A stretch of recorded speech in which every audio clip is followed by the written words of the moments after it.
नमस्कार दोस्तों, कैसे हैं आप लोग। मैं उम्मीद करता हूँ आप लोग अच्छे होंगे। चलिए, तो फिर एक मैं नया वीडियो में लेके आया हूँ। चैप्टर 2 संस्कृत का। मैंने पिछले पार्ट में Sanskrit 10th class Sanskrit chapter 1 का 3 पार्ट में वीडियो ऑब्जेक्टिव वीडियो VVI बनाया था।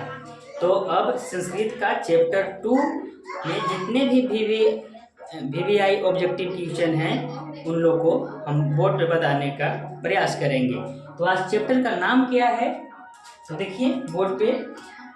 चैप्टर का नाम है पाटलिपुत्रम वैभव, यानी पाटली। इस चैप्टर में ऐसी वर्णन है, पटना का खास कर का वर्णन किया गया है। पाटलिपुत्रम वैभव चैप्टर 2 है, 10th क्लास का है। एक पार्ट 4 वीडियो है VVI ऑब्जेक्टिव क्वेश्चन 2025 का दृष्टि से देखते हुए जितने भी बोर्ड का तैयारी कर रहे हैं बच्चे उनके लिए है। चलिए, तो देरी नहीं करते हैं, चलिए कि प्रश्न 1 पढ़ते हैं। क्या बोल रहा है कि पाटलिपुत्र पटना के नाम से कब प्रसिद्ध हुआ। यानी कह रहा है कि पाटलिपुत्र जो पटना का नाम है वो कब प्रसिद्ध हुआ। तो चलिए, पहला क्या था, ए में है मुगल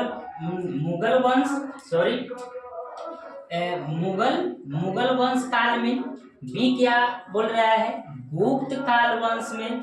सी क्या बोल रहा है, मध्यकाल में। और अंग्रेज के शासन काल में से। तो इसका ऑप्शन होगा सी, इसका आंसर होगा मध्यकाल में पटना का पाटलिपुत्रम क्या नाम से प्रसिद्ध हुआ था, इससे मध्यकाल में। चलिए, तो प्रश्न नंबर 2, किसने कहा पाटलिपुत्र की नगर शोभा देखने में प्रिय था। किसने कहा कि पाटलिपुत्र की नगर शोभा देखने में प्रिय था। तो चलिए पढ़ते हैं। मेगास्थनीज, बी है फरहान, और सी है बुध, और डी है अशोक। तो इसका करेक्ट आंसर होगा मेगास्थनीज ने कहा था कि पाटलिपुत्र की नगर शोभा देखने में प्रिय था। चलिए, 3 नंबर क्वेश्चन क्या कर रहा है, पटना का पुराना नाम क्या है। तो पटना का पुराना नाम है, देखिए ऑप्शन ए है फिरोजपुर, पटना साहिब, पटना और पर्वतपुर। इसका करेक्ट आंसर होगा ऑप्शन ए। चलिए, फिरोजपुर पटना का पुराना नाम फिरोजपुर था। मध्यकाल में पटना लगभग कितने वर्षों तक जीर्ण शीर्ण रहा। जीर्ण शीर्ण का मतलब यानी पटना कितनों साल तक गुलाम रहा। तो चलिए, इसमें ऑप्शन में 100 वर्ष, 500 वर्ष, 1000 ईसा पूर्व हो सकता है इसमें, और 700 मतलब कितने। तो इसमें 1000 ईसा पूर्व तक गुलाम रहा था। चलिए, ये चौथा हो गया। 5वां प्रश्न पे चलते हैं। पटना के उत्तर दिशा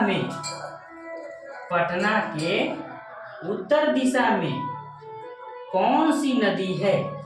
तो आप लोग जानते होंगे, ए है गंगा, बी है कोसी, सी है सोन, और डी है पुनपुन। इसका करेक्ट आंसर ऑप्शन ए। चलिए, 6 प्रश्न क्या बोल रहा है, पाटलिपुत्र में कौन बार बार आए थे।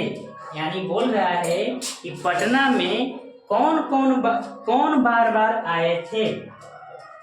तो चलिए, ऑप्शन क्या है, ए में दशरथ, बी में क्या है भगवान बुद्ध, और सी में क्या है अकबर, और डी में महावीर। ये चारों ऑप्शन में पटना कौन बार बार आते थे। तो पटना आते थे भगवान बुद्ध, ऑप्शन बी। अब चलिए 7 नंबर प्रश्न पे चलते हैं।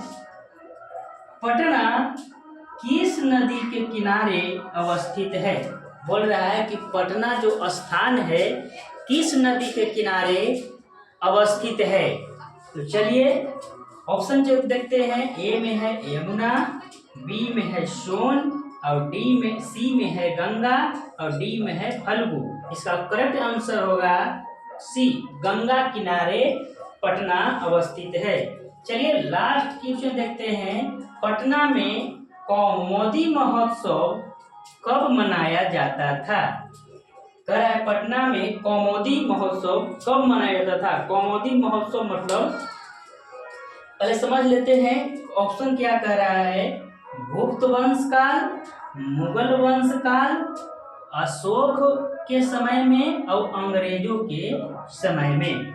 तो चलिए इसका ऑप्शन होगा गुप्त वंश काल में। कौमुदी महोत्सव होता है जैसे हमारे यहाँ आज के युग में दुर्गा पूजा कैसे हम लोग मनाते हैं, तो पटना में पहले कौमुदी महोत्सव मनाया जाता था। फूलों का मेला, फूलों का बाजार, अच्छे अच्छे फूलों का बाजार लगाए जाते थे। इसका वर्णन पढ़ेंगे तो बताया जाएगा। चलिए तो मैं उम्मीद करता हूँ कि आप लोग को समझ में आया होगा। तो चलिए अब नेक्स्ट पार्ट में फिर मैं दूसरे वीडियो लेकर आऊँगा, पार्ट 5 और चैप्टर 2 ही का। चलिए बहुत बहुत धन्यवाद।